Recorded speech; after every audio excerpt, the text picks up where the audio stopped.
ಮತದಾರರ ಗುರುತಿನ ಚೀಟಿಗೆ ಆಧಾರ್ ಸಂಖ್ಯೆ ಲಿಂಕ್ ಮಾಡುವ ಕುರಿತು ಜಾಗೃತಿ. ದಾಂಡೇಲಿ ತಾಲೂಕಾಡಳಿತದಿಂದ ಮತದಾರರ ಗುರುತಿನ ಚೀಟಿಗೆ ಆಧಾರ್ ಸಂಖ್ಯೆಯನ್ನು ಲಿಂಕ್ ಮಾಡುವ ವಿಧಾನ ಮತ್ತು ನೂತನ ಮತದಾರರ ನೋಂದಣಿ ಕುರಿತಾದ ಜಾಗೃತಿ ಕಾರ್ಯಕ್ರಮವನ್ನು ನಗರದ ಪ್ರಥಮ ದರ್ಜೆ ಕಾಲೇಜಿನ ಸಭಾಭವನದಲ್ಲಿ ವಿದ್ಯಾರ್ಥಿಗಳಿಗಾಗಿ ಗುರುವಾರ ಹಮ್ಮಿಕೊಳ್ಳಲಾಗಿತ್ತು.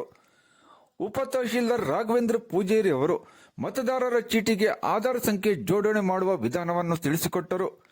ಹಾಗೆ ಚುನಾವಣಾ ವಿಷಯ ನಿರ್ವಾಹಕ ಗೋಪಿ ಚವಾನ್ ಅವರು ಗುರುತಿನ ಚೀಟಿಗೆ ಆಧಾರ್ ಸಂಖ್ಯೆ ಲಿಂಕ್ ಮಾಡುವ ವಿಧಾನದ ಕುರಿತು ಚರ್ಚಿಸಿ ಪ್ರಾಯೋಗಿಕವಾಗಿ ವಿದ್ಯಾರ್ಥಿಗಳಿಗೆ ತೋರಿಸಿದರು. ಕಾರ್ಯಕ್ರಮದ ಅಧ್ಯಕ್ಷತೆಯನ್ನು ಪ್ರಭಾರಿ ಪ್ರಾಂಶುಪಾಲರಾದ ಡಾಕ್ಟರ್ ನಾಸೀರ್ ಅಹಮದ್ ಜಂಗುಬಾಯಿ ಇವರು ವಹಿಸಿ ಮತದಾನದ ಮಹತ್ವ ವಿವರಿಸಿದರು. ಡಾಕ್ಟರ್ ಮಂಜುನಾಥ್ ಚಲವಾದಿ ನಿರೂಪಿಸಿದರು. ಗೀತಾ ಕೋಟೆನ್ನವರ್ ಸ್ವಾಗತಿಸಿದರು. ಡಾಕ್ಟರ್ ಲಕ್ಷ್ಮೀಬಾಯಿ ಕಬಾಡಿ ವಂದಿಸಿದರು. ಕಾರ್ಯಕ್ರಮದಲ್ಲಿ ಕಾಲೇಜಿನ ಸಿಬ್ಬಂದಿಗಳು ಮತ್ತು ವಿದ್ಯಾರ್ಥಿಗಳು ಉಪಸ್ಥಿತರಿದ್ದರು.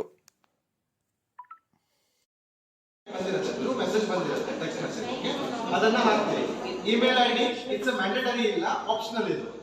ಇಮೇಲ್ ಐಡಿ ಮ್ಯಾಂಡೇಟರಿ ಇಲ್ಲ, ಇಟ್ಸ್ ಆಪ್ಷನಲ್. ಓಕೆ. ಆಮೇಲೆ ಸೆಕೆಂಡ್ ಪಾಸ್ವರ್ಡ್ ಏನಿರುತ್ತಲ್ಲ ಅದನ್ನ ನಿಮ್ ಸ್ವಂತದ್ದು, ನೀವು ಯಾವ್ದು ನೀವು ಇಡ್ಲಿಕ್ಕೆ ನಿಮ್ಗೆ ಇಷ್ಟ ಇದೆ ಅದನ್ನ ನೀವು ಪಾಸ್ವರ್ಡ್ ಅನ್ನ ಇಡಬಹುದು. ಅದನ್ನ ಕನ್ಫರ್ಮ್ ಮಾಡಬಹುದು. ಲೇಟೆಸ್ಟ್ ಒಂದು ಫಸ್ಟ್ ಲೆಟರ್ ಕ್ಯಾಪಿಟಲ್ ಇಡಿ, ಯಾವ್ದಾದ್ರು ಒಂದು ಲೆಟರ್. ದೆನ್ ಆಫ್ಟರ್ ನಿಮ್ಗೆ ಯಾವ್ದು ವಿಷಯ ಬಂದಿದೆ ಅದನ್ನ ಪಾಸ್ವರ್ಡ್ ಇಟ್ಕೊಳ್ಬಹುದು.